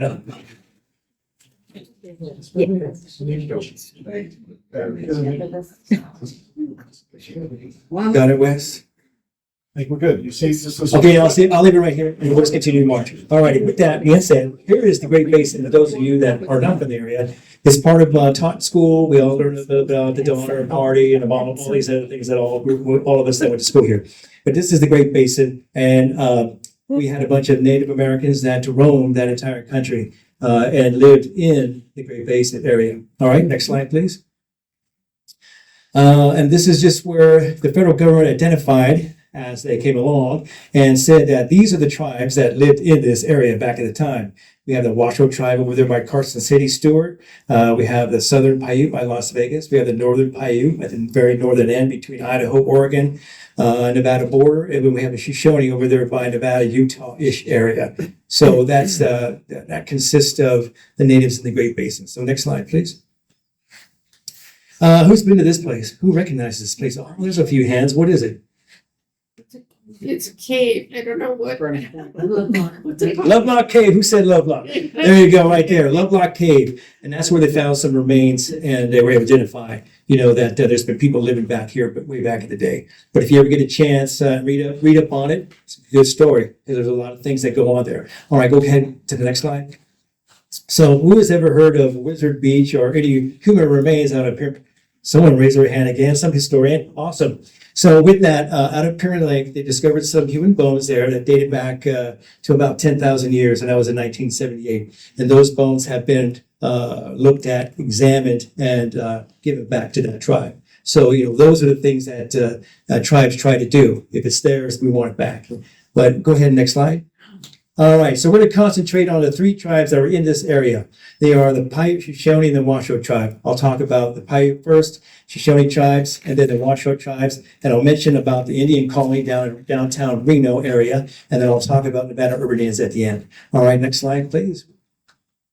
So Pyramid Lake Paiute tribe, you know, they've been in there for a long time. As I told you earlier, it's about 35 miles north of Reno. Out there, we have a Pyramid Lake Tribal Museum Cultural Center. So if you ever get a chance to take a look out there, you can see some old artifacts. And who here has heard of the Pyramid Lake War of 1860? That's okay, because on State Route 447, there's a benchmarker, but you can go and look on Wikipedia and find it. Short story is, there were some settlers that trading post that kidnapped some Paiute girls. The family said, hey, we can't have that. Went over there, rescued the girls, burned the place down. They went back and told the Virginia City folks. They got a band of folks together to come and chase them down. They chased them all the way from Virginia City all the way to the Pyramid Lake Rest, where we were waiting for them. Ultimately, they fell into our ambush. Couple got away, went back and told Virginia City. They went back and told the regular army at the time, and they came here and slow and deliberately moved their way through the reservation area as we know it today. And at that time, the people displaced, you know, but we had a fight with them because we were trying to protect our own, and we really didn't know what was happening. And can you imagine that in 1860 if that was true? Okay. All right, but anyway, there it is. You can read a little bit more about it. Story of the Stone Mother. Who knows a little bit about the Stone Mother? Anybody? A couple of hands goes up. There's a Stone Mother story that I will let you read, and you know when you read, you can take your own imagination and move forward with it. But it is a good story there. The other one is Water Babies. Anybody ever hear that? Okay, that's another story, and I will share that one with you real quick. Like, is that my dad said that story was told to keep you kids out of the water. He said a lot of things that go on at night, right? There's a lot of animals, there's things amplify at night, and there's a lot of things that happen at Mystery Lake. So there is a little bit of a mystery out there, you know, and that's Pyramid Lake for you. All right, so if you want to look at the website there, you can look up the tribe, you can go to the museum, and you can find some information. All righty, next slide, please. So here we have the Shoshone tribe. If you want to take a read, if you can see that with your glasses on or off. But we have Though the Shoshone tribe was predominantly up there by Elko, Utah, Idaho, Wyoming area. And they have the unmounted Shoshone and those that were mounted. There were a lot of horse riders and stuff like that. But we're going to talk about in Nevada, and we have Duck Valley Shoshone Paiute tribe. Anybody know where that is? Okay, there's a couple. And then the Duck Water Shoshone tribe. Ely has a tribe. And we have the Fallon Paiute Shoshone tribe, Fort McDermott Paiute Shoshone tribe. And again, we have a total population around 6,000. There are 28 tribes in Nevada, federally recognized. They're scattered all over the state. Some of them are big, some of them are pretty small. So, again, you can imagine if you're out in that desolate area, what it's like living there. Some like the country, some do not. But with that, we'll go ahead to the next slide. The Washoe tribe, okay? Everybody know where that is in Carson City? Everybody heard of it? Who has? Okay. So they're original inhabitants of Lake Tahoe, and they've been there for a lot of years. And they would go from Lake Tahoe, and they would come down to the desert floor, and they would trade, and they would collaborate and work together with the tribes. From Pyramid Lake, they would fish and hunt along the Truckee River, things like that. So there's a lot of gathering, a lot of berries, nuts, fruits like that, and a lot of pine nuts and things like that. So again, you can see the Stewart colonies, the Woodfords community, Carson City, Dresserville. Those are all reservations land, or trust land as they call it. So again, they have about 1,200 members, and you can go to that site if you want to look up more. Okay, next slide, please. So the Reno Sparks Indian Colony is here in Reno, Nevada. And in 1917-ish, before 1917, they had natives would leave the reservation to go to town to work. Okay, so where else am I going to find work out there? Maybe not, because my life is changing. So I'm going to go to town, as I call it, and I'm going to try to find some work. So we weren't allowed to be in town, so we'd be on the outskirts of town. And so we would encamp along the Truckee River, where you can see the Reno Sparks Indian colony is today over there by the GSR, by the GSR. So that's their land that's been there since 1917. And the government said, hey, we're going to give it to you. So that's where that started there. Since then, the Reno Sparks colony has bought property throughout Reno, and it's turned it into trust land. And that trust land is their land. It's federal land now because it belongs to them. But there's a process to go through all that. But that's why you'll see the smoke shops and certain things like that, because that's their income that comes to the tribe to help them keep functioning. And then you'll have the local population's about 1,200 members. They also have a community out there in Hungry Valley, Spanish Springs area. So they have housing out there. They have their housing department, their own EMS, emergency services. They have all those things like that out there. So you can go to their rsic.org website. You can learn more about what it is. Okay, next slide. So Nevada urban Indians. Okay, in the 20th century, the federal government, they had what we call the Relocation Act. So around 1956, they wanted to relocate natives and go to the city and find some work, because we know you're out here in the middle of nowhere and life is tough and poverty is hard. So we encourage you to go. And they actually would relocate some of these tribes and some of these people to make them go and entice them to go to work in other places.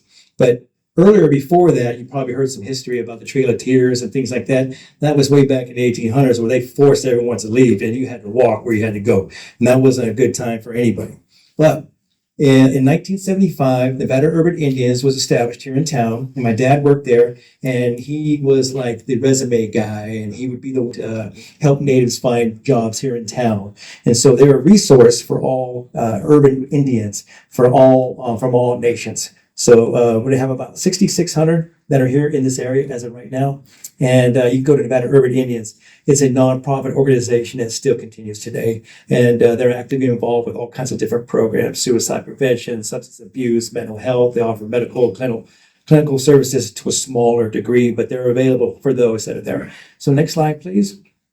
All right, tribal sovereignty. Some of you historians may know what this bottom line is that Native Americans have significant rights to self-govern under the U.S. Constitution. So that means that when we are on the reservation land, that belongs to that tribe. And that's where they are from. And they can do their own laws if they want to have them, but they also need to adhere to some of the federal laws that are there. There's also some state laws, and there's jurisdictions, and there's all kinds of stuff that mixes up on some of these reservations. So, you can see that they have a right to do their own thing, basically. So they're like a nation within a nation. It's like a little island in Nevada. Like there's like 28 of them all around. Okay. So you can see how confusing that is if you're a tribal leader way up here trying to organize all that stuff. It gets a little crazy. So again, it's just the bottom line up front. If you want to read more about it, you can. So go to the next slide, please. The right to vote. So in 1870, we were declared U.S. citizens. But if you look at that, in 1924 was finally we'd be able to have an opportunity to vote. But you don't know how history is back then. So it made it kind of tough, and you're kind of put behind the curve already. Nonetheless, we have the right to vote, and then we run our own elections because of our tribal sovereignty. So we have our own tribal leaders that are elected. Like I was elected as a tribal chairman out in Pyramid Lake. Okay, we have the tribal council that runs it. So we have that ability to do that. All tribes have that ability to do that. Okay, so next slide. Just a snapshot, like any other city government we have these basic departments that are out there. We have the federal government, should be Department of Interior up above, and the BIA, Bureau of Indian Affairs. And then we have the tribal nations, and they have their own tribal sovereignty, their own constitution and bylaws that they follow. Okay, and then you have your basic tribal administrations, your departments, and your committee boards that help run the government. Okay, so next slide. So I know that wasn't following that tough EMS act, but I wanted to, because that was hard. I'm telling you, when I was back there going like, oh man, how do I do that? But I just wanted to give you some of my energy, and I wanted to give you some of my awareness to you that, the natives, and we were the original inhabitants, and that just imagine what it's like making that transition. Imagine what it's like to be displaced from here to go live somewhere else. I am glad I wasn't a part of that, but the history behind it, the people, the trauma, and the things that come up with that is pretty big, and it's pretty significant today. So you can still feel that with some folks there. Nevada Urban Indians, a resource there. And then tribal sovereignty, right to vote. Any questions of me? And if I don't hear you, I got to walk because, can't hear you. Yes, sir. My name is Jay Collins. Jay, what tribe did Sarah Winnemucca belong to? She was a part of the Washoe tribe and also part of the Pyramid Lake Pirate tribe, because there was the family that was kind of tied in there, because originally she was with the Pirate tribe, but then learned from Ormsby over in Carson City, so kind of had that kind of collaboration going there. But if you answer your question, the Pyramid Lake Pirate tribe. And it's my understanding, and correct me if I'm wrong, she was the first woman to be enshrined in the Capitol Rotunda in Washington, D.C. Yes, sir, that's correct. Any other questions? Yes. Mitchell Miller, you mentioned the different jurisdictions. I find it fascinating. Maybe it's not true that the Walmart over there by GSR is the only Walmart in the country that's actually on tribal land, and therefore it has, if something goes wrong there, it becomes kind of a federal issue. Is that? No. So what happens is that it's the trust land, so they lease that to Walmart. So Walmart pays the fees, and then they get to handle all that. But the jurisdiction does belong to the tribal police. And there's a whole jurisdiction thing about for a non-Indian versus a Native American that gets arrested or not arrested or cited, and that's a big issue. That's a whole discussion on its own. Yes. Sign up.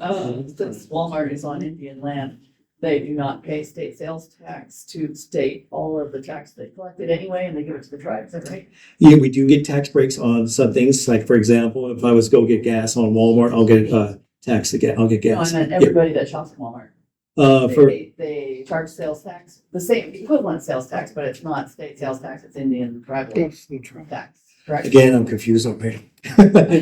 So the way I understand it is that I don't know if the tribal the member can get a tax break at Walmart. I think we pay the same just like anybody else. Oh, I wasn't talking about the members. I'm talking about all the shoppers. But all the shoppers do, yes. All right. I don't think I answered that question. But Basically, does the tax that's collected from the shoppers that Walmart does? Oh, yes, that's right. Equivalent go to. There you go. Yeah. Simplify that answer for me. That is because that's what helps the Reno Sparks Indian Colony exist. And that would help them buy this clinic that's over there off Coonsey Street, because it's millions of dollars that they had to do that. And that's where this tribe really did well locally because they were in the right place at the right time. Hence Pyramid Lake way over there, or Ely, Nevada way over there, and there's really nothing out there. And it's tough. It's tough. Yes, sir. You're the current chairman? I know I'm the former chairman out there. My days are up. Yes. Yes, sir. One more question. Okay. Have the tribe or tribes utilized or accepted any of the federal reparations money for the diversion that was done at the Derby Dam of water that was going into pipe or into Pyramid Lake and has now lowered the level of Pyramid Lake? That is an ongoing battle. Okay. There are some, but that is an ongoing battle for the Pyramid Lake Pirate Tribe. And that was the one thing that I always stand for, is that water into the lake is water life for our people forever. And we always say that, as our ancestors have said, that don't give up. And that is the going in water goes into the lake. That's it. We don't, and when it got diverted, at the time, back in like 1935 or so, the idea was to send it that way. But, some of them into the lake, and you could see where 100 years, we totally went down, and you can see where it's at today. So now, we're just barely getting by. But we're still trying to always battle with our lawyers to say, hey, we need water in that lake, period. No, nothing else. Okay. Any other questions? If not, I know it's already 7:30. It's past bedtime. All right. Well, thank you very much for your time. Thanks, sir.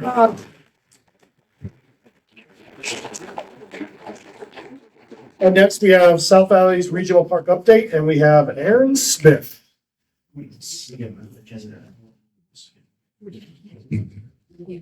Chair, if you mind if I skip them over here? You can, the camera's right there though. Do we have anybody virtually? Yes. We do. You just, if, it would be better if you could be on camera, or I can turn it a little bit. Hey, you mind if I- Thank you. Yeah. No, thank you. Sorry about that. No worries. For the record, Aaron Smith, Division Director of Operations, Community Services Department, Washoe County, long title line.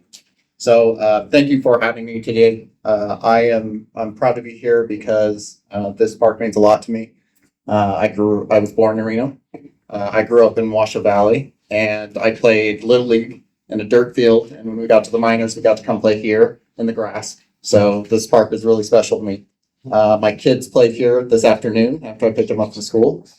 And later tonight, I have a hockey game. So if anybody wants to come watch a bunch of middle-aged dad fights, like slowly chase the puck around, that's late. Can we go to the next slide there? So I'm not the only one who loves this park.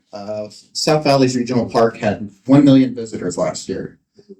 Yeah, it's a significant park. It's a regional park. It's one of the things we're doing well, and we want to plan for the future. And I'm here to give you a little update on what that looks like, where we're at, and how we're going forward. So a little stat on the park. The park is about 105 acres, and it consists of 3 parcels. So there are 2 south parcels. I'm just going to walk over here. So there's 2 south parcels, and you see the gray line. That north parcel, that is a 3rd parcel that was added later. So 2 lower parcels are about 84 acres, and then the north parcel is about 23. That north parcel is the parcel that was donated by Dr. Doroskar in 2009. And after that donation, it triggered a master plan update. So we're going to talk about what are we going to do with that? What does the community want to do with that property? So through the planning process, listening to stakeholders, soliciting feedback, 2015, that master plan was developed and presented to a final report, and so we are continuing on that process of executing that last master plan. So right now, where we're at right now is we're in the design phase, and we're actually in bid of the phase 1 of development of that North Park. So if you could go to the next slide. And that section in white is the section that we're talking about, the future development of the park. Could you go to the next slide, please? And it's a little hard to see. So when we're talking about phase one of this park, we're talking about this area in yellow. So we are using ARPA funds, federal tax dollars, in order to develop this section of park. And we're doing this section in phase one because it's the non-sexy part of the park. It's the parking lot, it's traffic, it is some traffic controls, it's the infrastructure that's needed in order to support the rest of the park. And the further we get along in the phasing or the design of the park, the closer we get to having like everything essentially set in stone. So as you can see in the north, we've got the future phases, phases 2, phases 3. Right now we have funding for phase 1.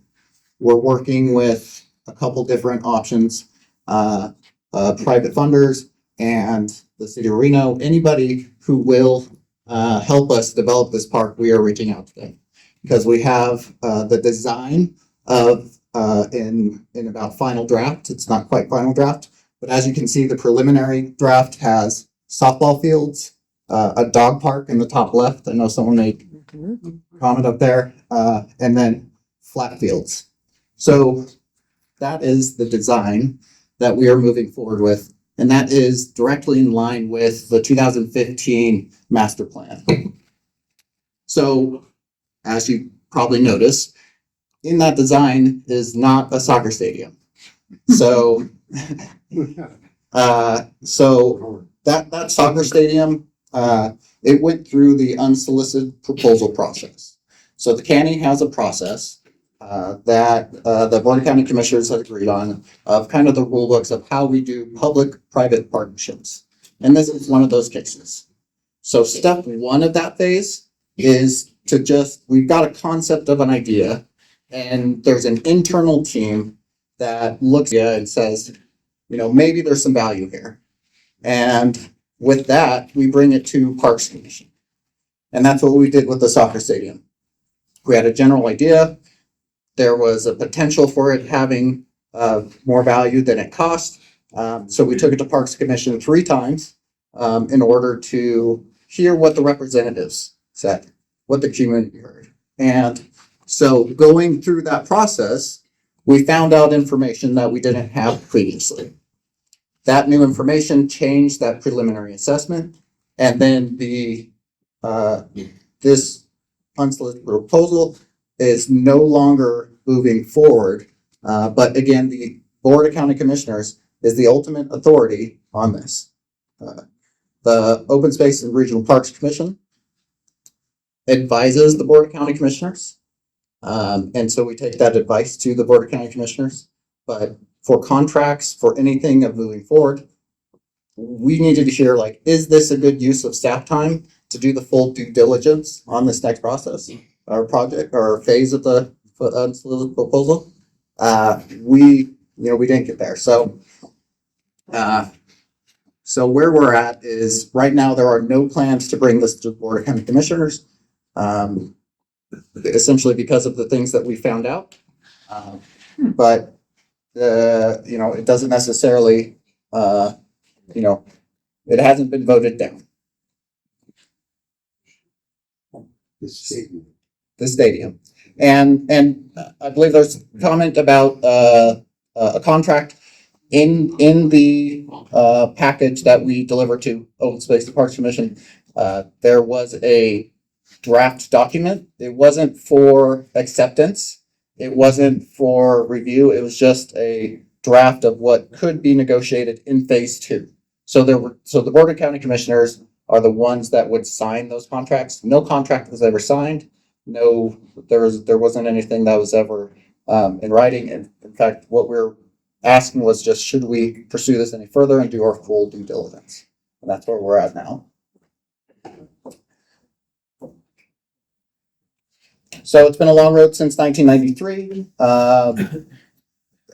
Since the park has been being built out, we're trying to identify funding to build out the rest of the park. And it's a slow process. Washoe County has 10 regional parks and they develop in phases. We don't have any parks that are fully built out yet. Even Rancho Santa Fe, our oldest park, from 1960, still isn't built out. And really it's because it's expensive. And we want to match amenities and to resources and making sure that we still have the quality of life, the low tax environment that we all enjoy, and matching those needs for the citizens. So we would love to build out every single park right now, but I think it would take quite a bit of tax dollars, and I don't think we're quite there yet. So there's got to be that demand side as well. So again, a couple other stats. We've got 10 regional parks, 39 community and neighborhood parks, 7 special use parks, 70 open space park properties, and 93 miles of trails.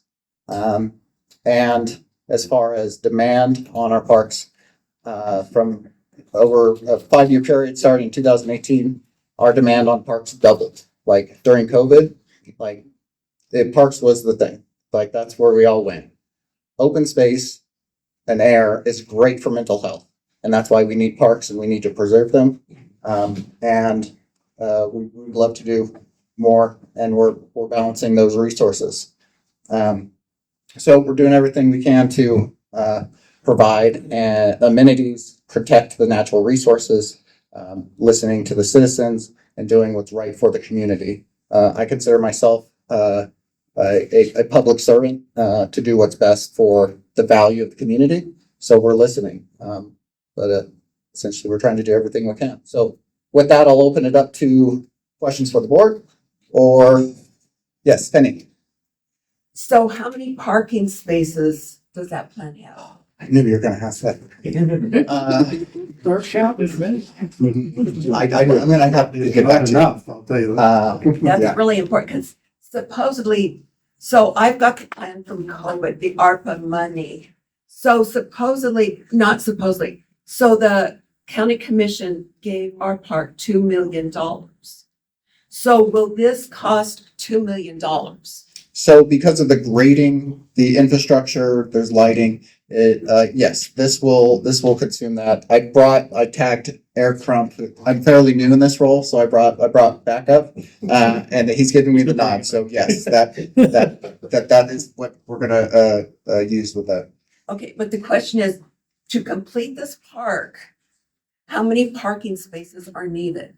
And will that fulfill that requirement? I'm gonna have to get, so what you see is right now, the most final design we have, which is this parking in the yellow, a little bit more parking, there, but, it's not, it's that you would need for, you'd say, a large facility where concerts are happening. Okay, then my other question, in the master plan, which I printed out, which exhibit does that fall under? So this is in the bid package right now because right now we put it out to bid. Contractors are out there, placing their bids on it. This is directly from that. If you go to the next slide, this is probably going to be the closest thing to what you're asking. This is from the 2015 master plan, and this is what came out of it. So, and it very close to what's in the final design. This is an idea of hey, here's things that we would like. In the design, it takes into account, we've got drainage issues we need to work on, and we need access, and we need a roundabout here, or maybe we won't get a permit access for Reno Ice into the stadium. It takes into account that extra work. So again, this is probably what you're asking, which is the design in line with what we heard from the citizens, the public input process? I would point to this and say yes. Did I answer? Okay. You had Please briefly, state your name for the record. John Zerlo. You had briefly discussed the contract information, so the reporting that I had seen was that that contract had been finalized and had been signed. You are indicating in this communication that that is not the case. Is that correct? I can confirm that, yes. So any contract like that would be signed by the Board of County Commissioners, and county commissioners haven't officially seen this. It's only been in Parks Commission and advisory to the Board of County Commissioners. So there's no signed contract. There was a draft that was floating around out there, but nothing was finalized or even negotiated for that part. Okay. You indicated bids have gone out. You're just talking about for parking or future phases. Yep. If you could go back one slide, yes. So just. What's out for, what we're asking people to bid on is, like, we've got money through ARPA. We think it'll cover this, come and bid on it. That's kind of where we're at. Yeah, just the parking. If, to do all of it, I mean, rough numbers, like $15 million. So if anybody has that, I'll have a hat out later. If the Parks and Open Spaces Commission recommends not to move forward on the soccer stadium to the, what do you call it, the county commission? Board of County Commissioners. Then what's the purpose of the Parks and Open Spaces Commission if they can't, if the Board of Commissioners can override that if they decide to after the election because someone, chucks them a hefty wad of cash, in their back pocket? Like, what's the purpose of the Parks Commission if the Board of Commissioners can just override a body that's supposed to represent Parks and Open Spaces? Great question. So the Parks, Open Space and Parks Commission is advisory to the Board of County Commissioners. You're right that it is advisory role. But answering the structure of what authority they have is kind of above me and out of my comfort zone of answering. So I can't really answer the structure of government. Eric has a long history in parks, and he was in my role before, so he may be able to answer that better than I can of why it was, what the history was and why it was set up that way. But that is how it is right now. So for the record, Eric Rupp with Washoe. So the formation of the Open Space and Regional Park Commission resides in county code.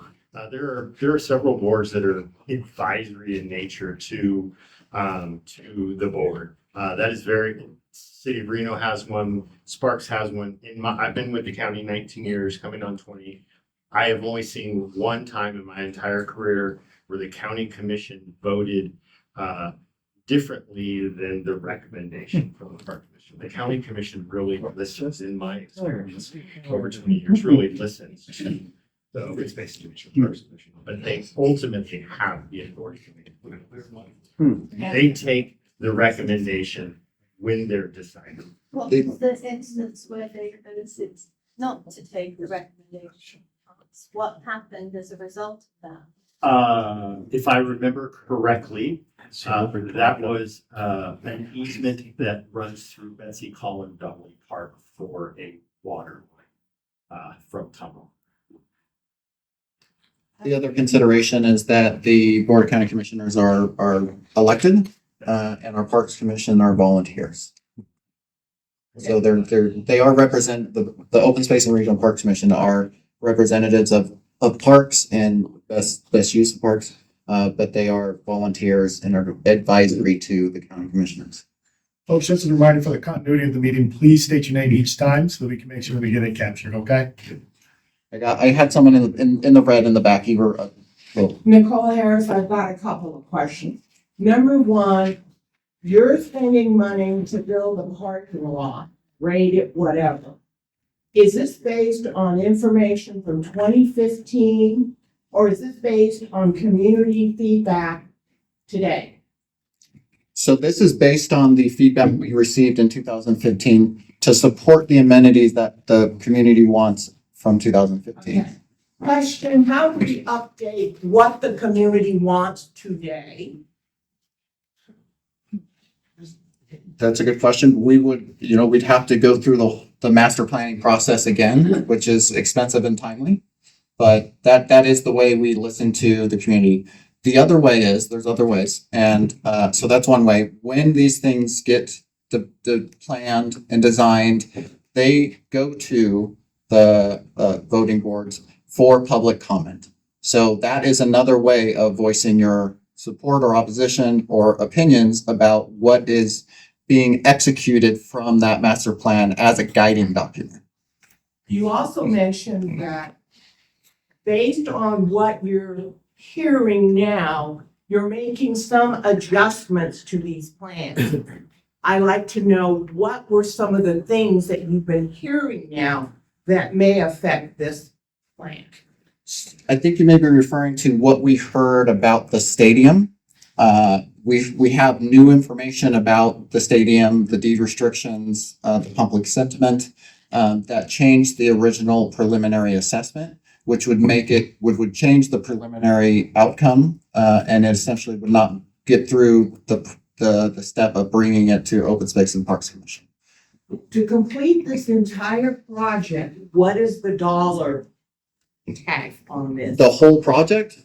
Well, yeah, you already are planning for it. You're Yep, building. we have it designed. Yep, or it's phase one is designed. Okay. Future phases are close to being finalized. Okay. To develop it, to do the actual construction, estimates are around 15 million. 1.5. 1.5. 15 million to do all this. To do Everything you see. everything you see up there. Yeah, everything that's not developed now. So incident command during the Davis fire, they occupied the undeveloped portion. If you guys saw their tents out there, that is the areas we're talking about. Like that is right there. And then everything there over to Virginia, that's undeveloped right now. That's what we're talking about to put lights and the infrastructure and the amenities and all those things. Everything that we would need to do, permitting, all those things is rough estimate, $15 million. Yeah. Yeah. Ingrid Lovers, 2 questions. What are those amenities? Because I just see some big penciling lines. It looks like basketball courts, baseball fields. I'm not sure what. Yep, I'm happy to send this. I've realized that. So we've got 4 softball fields. So They're right here. Yep. Folks that are kind of looking, 4 fields. So a little bit more parking to the right. A dog park to the top left. It looks a small dog park, large dog park. And then some like communal fields right in the middle, and then 3 flat soccer fields, and then like I think emergency access road. And then the second question was, as I understand it, and just correct me if I'm wrong, are there 5 people on the community parks and regional open space, whatever? 11? 9. And it was unanimous, as I understand, that they voted against recommending these things. Yeah. That's good. Yeah, we'll go here and then we'll go to you next. Sorry, where on your map are the existing soccer fields right now? Can you go back 2 slides? Oh, right there is good. Oh, go forward 1. Yeah, I'm gonna come on, sorry. So the area we're talking about that's undeveloped is this white area. The yellow is what's phase 1, which is what we have ARPA money for right now. The other soccer fields are right here and right here. This is where we are at right now in the library. And here is the baseball fields that exist on the larger Babe Ruth, and then the little park and playground up there. So. And what happens after the election in November when somebody comes back to the Board of Commissioners and says, makes things happen, and the Board of Commissioners decide to approve the soccer stadium because the election's over and they're back in for another 4 years or whatever. And they decide that they want to put the soccer stadium in there. I can't speak for the decisions of our elected officials. I can only do as they say, being a public servant. And we will bring the information that was found at the Open Space and Parks Commission and their recommendation, which is not recommending the park. We would bring that to the commissioners for a vote, and it's up to them to vote as representatives of the community. And if they decided to go ahead and vote yes on it, then they would go back out to the community again? So the unsolicited proposal process after that, So what the next vote, and say it does get through that process, like if right, it gets that. Really, what they're voting on is whether or not to spend staff time on fully reviewing this as a proposal, doing the due diligence, looking at the deed restrictions, negotiations before it would go back to the county commissioners for a vote on whether or not to actually do the final negotiations. And then they would vote again before actually signing those contracts. So there's several steps of going back to the Board of County Commissioners before it would actually become a fully developed project and idea and anything breaks ground. And where in that process do the citizens and the residents of the local area have an opportunity to voice their opinion again, or is it then a done deal and tough luck? So at each one of those county commission meetings, there's public comment, and you can voice your opinions there. Also, if it does get through all of those hurdles, it'll still go through the planning and permitting process. So that's part of the noticing of the neighborhood of there's this project, what conditions should we put on these permits? Noise, lighting, traffic, those sorts of things would all go through it like any other development. There would be public input from that process. So there's several layers of both input and also checks and balances and as far as what actually happens in the end. But again, the likelihood of that happening, given what the Parks Commission is suggesting, yes. Okay, so is the DeMonte Group still pursuing any back channels access to get approval at some point? Are they talking with the county at all? And then the second one is, I understood that there was a legal meeting with the donor's daughter to see if the deed actually would allow the county to do what they want, or what these unsolicited proposal people wanted to do. Is there anything legally that prevents them from doing that? And then if that DeMonte Group decides, well, okay, we'll just modify it, it'll be a stadium for 3,000 people, will it have to start at the beginning of the Parks Commission again, Parks and Open Spaces? So, well, the first step of the process is an internal preliminary review of, whether or not major hurdles can be overcome, and it follows the policy and the guidelines. But I might throw that question to Eric about the other meetings that are going on. There may be things happening above me. He may be able to speak to them better than I can. So for the record, Eric, so the first question I heard, I'm not aware of any other conversations at a staff level with the DeMonte Group. They may be having discussions with the commissioner. Call But Alexis. from a staff level, they have not contacted as a department head. The second piece is one of the things we found through this process, in addition to the public sentiment. Thank you all for showing up and telling us how you feel about this. I really appreciate it. I was at all three Park Commission meetings. I lost the question all of a sudden. Legal restrictions. So the deed restriction, staff was always aware of the deed restriction. There are several deed restrictions associated with this. One coming from the deed restriction when we accepted the land. What we were being told, we didn't do full due diligence at the time because we didn't have the green light to do that. But what we were being told is the heirs and signees of the Dr. Draskar were in support of this and could potentially sign off as this being a community kind of facility. Once she stood up, the daughter of Dr. Draskar, that changed the game, right? That's the reconsideration that we heard. If we can't get past the deed restriction, this bill is dead as far as staff's concerned, right? So that's where we're at. And can the commissioners proceed without staff's involvement? They can certainly proceed. I would go out on a limb and say legal would certainly have the opinion like that is not something we want to do. It's good. We run the risk of losing the land if we go against the deed. So if something happens to her, then this goes through? Depends how the restriction was written on the deed when they donated it. It's on record. Oh, yeah, absolutely. Absolutely. John Irvin, I think you said twice during your presentation that the soccer stadium project not moving forward. Is there a process, a procedure, a tripwire that starts it moving forward? If so, what is that? So there's a couple of things. So the Open Space and Parks Commission, so essentially what we heard at the Open Space and Parks Commission changed the preliminary assessment to where that is an insurmountable hurdle for us to move forward. So right now, there are no plans to move this forward.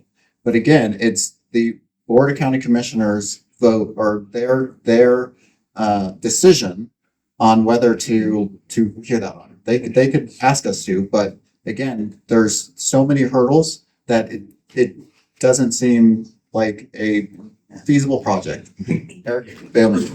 No, it's okay. Eric, for the record. So basically, what we're saying is staff has, we are taking anything forward. The only way this would be brought back, or gave staff direction to bring this item back. So if the county commissioners board brought it up and approved it, it starts moving forward. Correct. They would have to Right? direct staff. But to there's no, bring something forward. so no tripwire, no process, no procedure. They just, And if you're interested in the unsolicited proposal process is a public record document, and I'm happy to give it to anybody who wants to read it. Folks, Because also for the sake of time, County Commissioner Clark is here. He needs to kind of giddy on. So if we can wrap this portion up, we've answered some, or he's answered the same questions kind of multiple times and brought us to the same point to where we are. So I think we can move on to County Commissioner Clark if you're good with that, okay? Thank you for your time. Appreciate it. For the sake of time, we're going to skip agenda item number 8. It's the standing item for neighborhood meetings. We have it every month. Basically, it's a meeting hub online where you can see development projects in your area, learn how to get alerted to them. Neighborhood Meeting Hub, Washoe County. It's an agenda item we have every month, so you can join with us when you come on back. So we'll move to agenda item number 9, which includes comment from our county commissioner's department. Thank you. We got some mules and horses and donkeys and cows and dogs and cats that want to be fed. They don't care about this meeting, but I'm here and I've got a couple of comments I want to share with you. Number one, it's a tough act to follow the fire report. Just unbelievably good luck that we had and good hard work. It saved the community. I have no idea how much it saved the community. The sheriff did an excellent report. He's gone. Tell him I said he did an excellent report. And the former tribal chairman did a great job. I've asked him, I'm going to ask the county to maybe have him do a presentation at the county commission meeting. What was your name, sir? From the county? Eric. No, I know Eric. You're Aaron Smith. Aaron was put in the hot spot tonight. He was given a question of how commissioners are going to vote. I'm a commissioner. I don't know how they're going to vote. So we put him on the spot. What I've tried to do for the last 2 years as a commissioner, many people work during the day. I try to have the commissioners have a meeting quarterly in the evening so folks can come to the county commission meetings if they work. We can't do that. We haven't been able to get that done. But what I'm going to start doing, starting next Monday, is having community meetings. And I think somebody passed this out. So everybody's invited. This is not going to be this type of a meeting. This meeting is for me to hear what the constituents in District 2 want to talk about. Good. Secondly, my opinion is my opinion. But I didn't get elected to vote for my opinion. I got elected to vote for your opinion. So that's what this meeting's about. So if you all are here, you can make it on Monday and bring your friends and relatives and neighbors and other people. It's your meeting. I'm here to hear what you have to say. I'm not going to give any proclamations. I'm not going to tell you how I vote on things. It's not about me. I want to hear what the folks in this district want to say. And I'm going to try and do this once a month, year round, where we get people together and can talk about issues that affect you, your community, that you can't always get to the county commission meeting and talk about. So it's a community meeting, gives me some information to take back to my fellow commissioners about what's of interest in this particular district. So again, my opinion is my opinion. Everybody has an opinion, but I want your opinion. That's how I can do my job better, is understand your concerns and take that to my fellow commissioner. So that's what the meeting's about. And then some people were asking about, well, how are the commissioners going to vote? And what do I think about the soccer field or this development or that development? You know, if I go on record and say how I feel about something, and later on that developer decides to sue the county because I was prejudicial about their particular development. So I'm going to be very careful not to tell you what my opinion is. I care about your opinion, and I listen to who elected me. So, you know, many times that we might not agree, but if there's a large contingent of electors in my district that feel a certain way, then that's the way I'll be feeling. So keep that in mind. I've got a track record of that. I'm on the record many times. I support the folks who live in the district. You know, we had a situation out in Gerlach not too long ago, and it was clean energy, and I was really for that. But I don't live in Gerlach. The people who live in Gerlach didn't want it next to them. How can I vote against them and make something go in their community that they didn't want? I don't live out there. So I'm trying to support the sentiment of the neighborhood. So that's my feelings, and please come by this meeting on Monday night if you're available. And anybody's welcome, and talk about anything you want to. We're going to give everybody 4 minutes to talk about whatever they want to talk about. And so welcome all of you, and anybody that's available, come out. And this will be the first meeting that we have, and hopefully we'll be able to do this about once a month. So thank you. Thank you. Continuing on the agenda, are there any CFA board member topic? Seeing none. We'll move to item number 11, adjournment. I make a motion that we adjourn. Second. Motion carries. We are adjourned. Okay, thank you. Thank you, everybody, for coming.